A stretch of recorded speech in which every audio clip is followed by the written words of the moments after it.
Within Zenobē, we've got a really talented team of people. The tech sales team work a lot on developing the site designs. So we work a lot with the client and coming up with ways to use the space within the depot, as well as keeping it so it will be adoptable and in line with the G81 standards of D&O building. We also work with our power procurement team, who work a lot more with the ongoing costs, electric vehicle charging. So when coming up with a design, we want to make sure that the way we've designed it allows for the most cost-effective way to also run the depot. Commercial analytics play a key role in deciding how much capacity we need and how we can reduce charging windows. So initially, the biggest challenge we find is finding the capacity available on the grid. Bus depot electrification requires quite a lot of capacity. The biggest of challenges is having that available. Sometimes these take up to years to complete.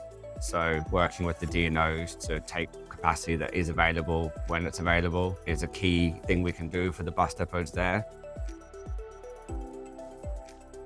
When we're looking at electrification of a depot, there's a few factors that we need to take into account to figure out what power capacities are required.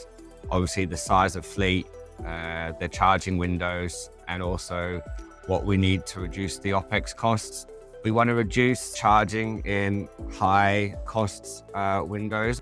So we will look to apply for higher capacities, which will then allow us to charge the full fleet without dipping into high cost bandings.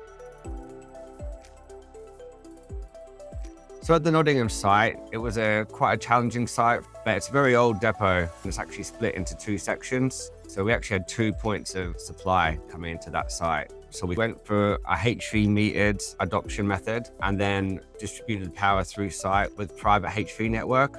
So the biggest takeaways from the Nottingham project, especially for the client, was look at your grid first. This can take time, especially with the offsite route they had. That was a key takeaway for them. With over 3,400 electric vehicles now supported across 120 depots, we've overcome these challenges before and have the proven expertise to do so again.